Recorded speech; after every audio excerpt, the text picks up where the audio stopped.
Hi, everyone. Good morning. And yes, it is still the morning. And thank you for everyone who attended the live stream. Completely understand that you are at the comforts of your home. We are Team 6, and yes, our client is with Qantas. Our project was creating a solutions portfolio for supporting sustainable startups. So let me quickly introduce myself. I'm Paolo Mutia, and I'm joined with my colleagues. There's Donovan, Mustafa, Christina, and Lexi. Thank you to our advisor, Dr. Gautam Kaul. He's been awesome in helping guide our recommendations for Qantas. And let me move forward. So to tell you a little bit more about Qantas, they are an organization that's global, an environmental sustainability organization based in Zurich, Switzerland. Our main contact was with John Detling. He's based in Boston. And recently, I've been acquired by Boston Consulting Group, which is great for them, and we're very happy. And they are an organization that does a lot of things for various businesses, from doing life cycle assessments to doing market strategy and navigating the sustainability space and communications overall in promoting a sustainable product. And so to give you context about the project that we're doing, and to kind of place where Qantas, positions themselves in this project, it requires kind of the understanding that in order to pivot our global economy towards climate sustainability, we require that everything in our economy, changing from everything that we produce and consume, that has to transform.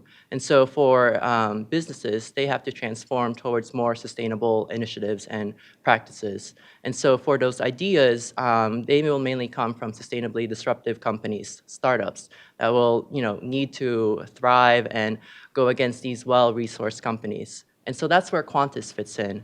They want to understand how they can use their institutional knowledge to equip these startups that have these great, fantastic ideas. How can they, turn their sustainability into sustainable performance to give them a market edge and develop more into a larger business and compete with the other well-resourced companies. So let me move forward. Yeah, so this is Qantas's kind of current state and also part of our problem statement, really. Right now, Qantas primarily services really large, established, well-resourced companies. And they do a lot of time and data-intensive services that the startups can't necessarily afford or devote time to. So that's some of the things that Paulo just mentioned, things like life cycle assessments, corporate footprinting, anything that takes a really long time. And they kind of help companies manage all of this information as well. But it's a slow process, and it is very intensive, like I said. And so to get our project going, what we did initially was a literature review that told us a bit about the sustainability disruptive startup market, essentially. And afterwards, we identified a few of those startups, and 7 to be exact. And then we also spoke with internal Qantas staff. So of those startups, 2 of those were seeds, and then the rest were from a range from Series A to Series C funding with some debt financing. After we spoke with the startups and Qantas staff, we essentially got their insight onto whether or not, or what they felt was important for Qantas to do, or what services Qantas should provide in the sustainability field. So we got their insight, and after that, we got further feedback and took what the startup said and what the Qantas internal staff said, matched it with the literature review that we did, and tried to find trends as to what would be most important for these startups to incorporate in their businesses. Based on that, we made our recommendations to Qantas and analyzed everything else following. So we gained a lot of insights from our internal kind of Qantas interviews with their consultants, but we kind of boiled all of our insights down into these 3 buckets. First of all, and probably most important, all the consultants saw a lot of value in working with startups. It aligned with their kind of personal missions and goals and interests, and it also aligned with the company's goals and interests, and they thought it would be a really great way to bridge the gap between what established companies are doing in the sustainability space and that kind of ideal circular economy model that we're looking for. They also thought that the best way to approach startups was to coordinate with things like venture capital funds and different incubators or accelerators. Qantas is, because of, I guess, what they do currently, they didn't really want to go out and find the startups themselves. They want to partner with the people that know how to work with startups and then insert kind of their sustainability knowledge. And then finally, Startups kind of need a more dynamic system than what Qantas currently offers. So that's kind of trimmed down versions of the life cycle assessments or footprinting work that they already do, just things that can keep up with the startup pace and as they grow and change, and something that needs to be a lot more flexible than what they have now.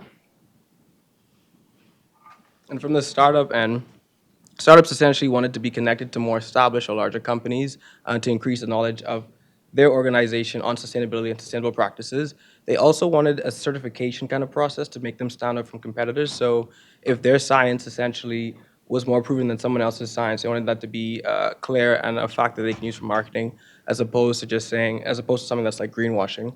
And they also wanted more robust life cycle analyses with better reports and briefs, essentially. Even though these companies wanted all these things, the investors are kind of who they are still aiming to please. Luckily, a lot of the startups found that these technical environmental consulting services are essential, but that really is dependent on if the startup does have sustainability at the core. The investors are usually interested in sustainability and they prioritize it highly, though sometimes, again, these startups are wary that investors might just want to greenwash products. Ultimately, though, sustainability was probably more of a tertiary goal for a lot of the startups. So the product came first, competition came second, and then sustainability came third after that. Even with these desires that startups had, they still experienced really major barriers to hiring a consulting firm. So cost of services, essentially, because these are early stage companies.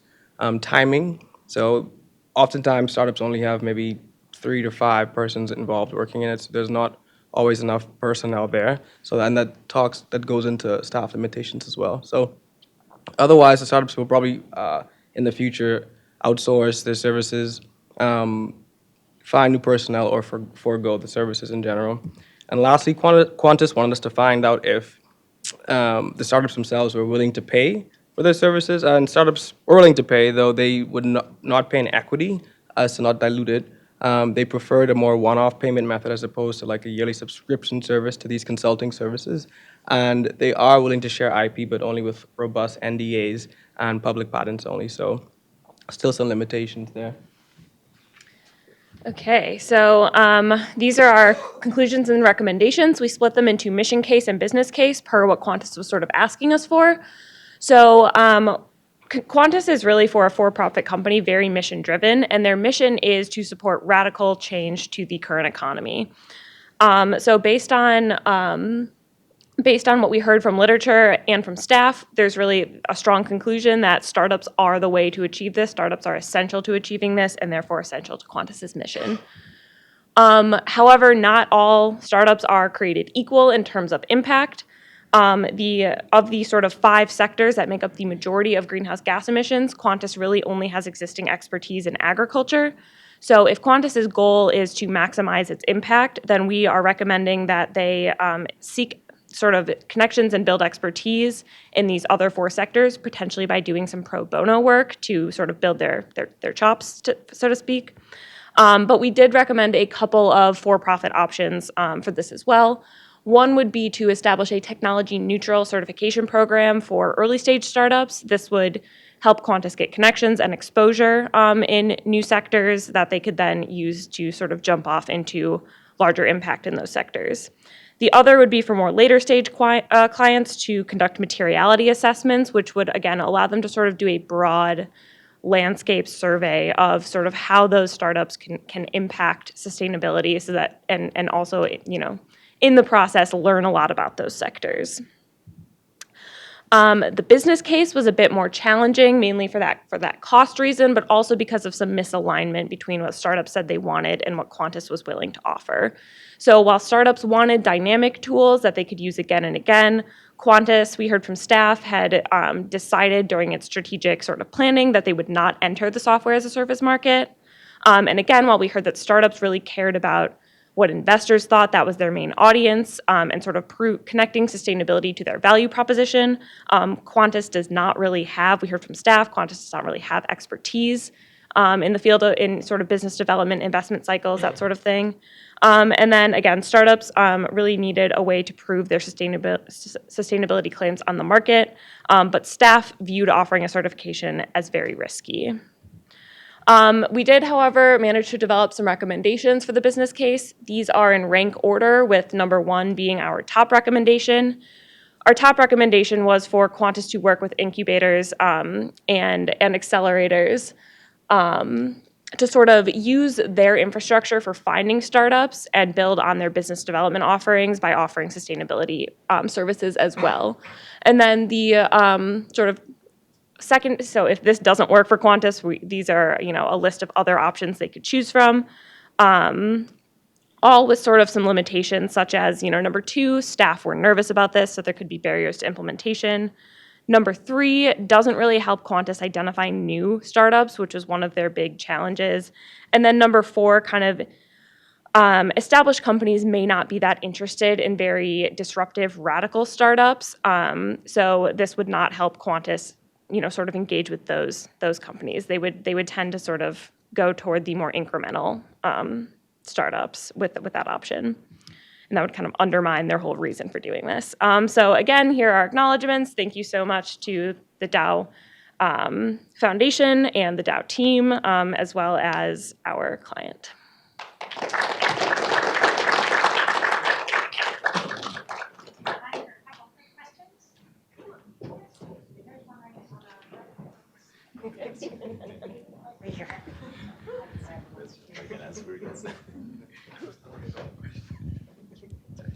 Great job. Really interesting topic. I'm very curious to see, did you find much of a difference in what the startups need in the services? So the tool, the support that they need, et cetera, because everyone's trying to tackle the value chain mapping and everybody's trying to get the data and the life cycle assessments, et cetera. So was there much of a uniqueness to the startups, or was it just the how to pay for it and how do you maybe partner with the venture capitals to do that? Yeah, so I would say part of it depended on what stage they were in. So the earlier stage startups, I would say it's more similar. They need to figure out who their market is and how they fit in and sort of who they should be, directing their claims to. As you got later stage, things did tend to get sort of very sector specific. So we talked to an electricity startup that was like, we really need someone who understands our additionality to the electricity market and can model that for us. Or we talked to an agriculture startup who said, we really need someone who understands soil carbon because, again, additionality was a big thing. So additionality was sort of a theme, but it could get very technical and specific to the sectors. Some needs specific to startups as well. At the same time, they're trying to communicate with the investors to raise some funding. And there are some impact VCs which are trying to understand their decarbonization impact.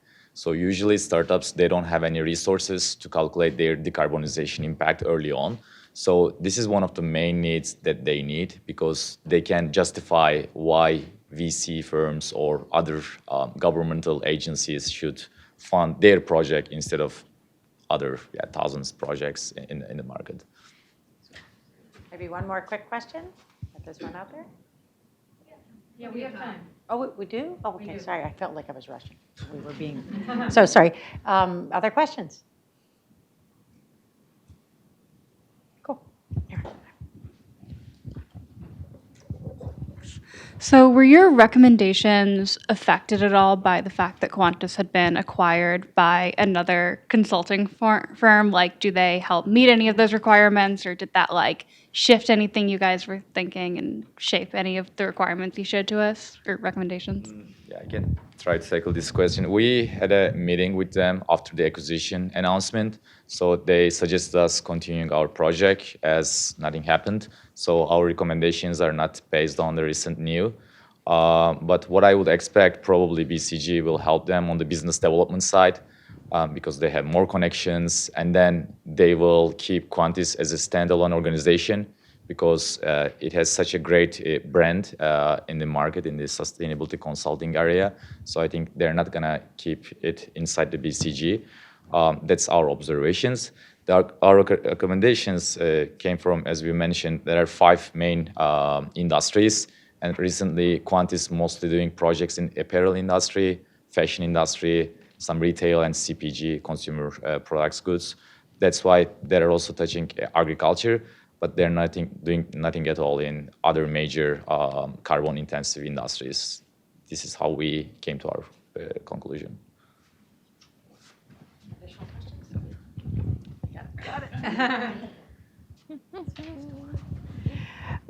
I'd be interested in some examples of the kinds of startups that Qantas was trying to target. What are some startup companies that would really help transform the economy to where we need to go in the future? Yeah, so I'm not sure that we can give names. However, so one of the companies that they had already worked with was a company that produces insect protein products. So this would be sort of trying to move us away from meat in a really transformational way, using insect proteins and trying to prove that yes, those are better for the economy or for the environment and also desirable to consumers. Yeah. I don't know. I had a question about the risk. You said that the certification, that they were resistant to trying to offer a certification and because of the risk associated with it. Could you expand on that? Because it seems like their services are going to be on documenting sustainability. So I'm not sure where the risk is. So I'm curious about that. Yeah, so where this came from was sort of a lot of their staff mentioned this, was that so they would do a project for a company and then 2 years later, like the Wall Street Journal would call them and say, do you stand by these numbers? Is this company really, really like sustainable? Do you endorse this? And in a lot of cases, those companies were earlier stage and had paid for sort of a trimmed down version. Additionally, you do kind of see this with certifications all the time, like the Forest Stewardship Council or like Marine Stewardship Council. Something will sneak in, through their verification process that's not sustainable or, goes against their principles, and then there's huge backlash, potential legal liability for that. So. Yeah, I just had a quick question about how Qantas potentially defines what a radical startup would be versus an incremental startup. How do they understand those terminologies?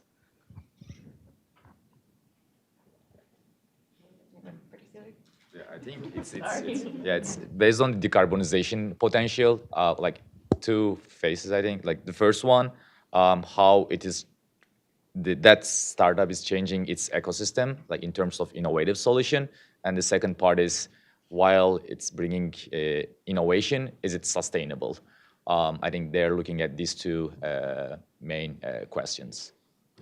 Yeah, and I would add there's an element of disruption as well. So is it disrupting existing business models? So we did some literature review on this as well, technological disruption and sustainable innovation. So examples of, for example, like a disruptive company might be like a ride-sharing company that could potentially do away with the concept of owning a car. Everyone just shares cars. So it's something that really takes an existing business model and says we could do this a different, more sustainable way.